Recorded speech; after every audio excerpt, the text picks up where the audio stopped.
ପାଖାପାଖି 2 ମାସ ହେବ ମାନେ ଗୋଟେ ପିଲାର ଗାର୍ଡ଼ିଆନ୍ କେନ୍ଦ୍ରାପଡ଼ାର ଗାର୍ଡ଼ିଆନ୍ ମୋ ସହିତ କଣ୍ଟାକ୍ଟରେ ଥିଲେ କି ଆମେ ଆଡ଼ମିସନ୍ କରିବା ପାଇଁ ଚାହୁଁଛୁ ଆମ କଲେଜରେ।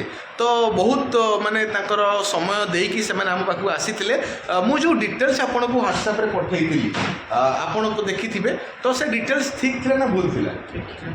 ତ କଲେଜ କେମିତି କ'ଣ ଆପଣଙ୍କୁ ଲାଗିଲା ସତ କହିବେ? ଭଲ ଲାଗିଲା। ଆଡ଼ମିସନ୍ କରିବେ ନା ନାହିଁ କରିବେନି?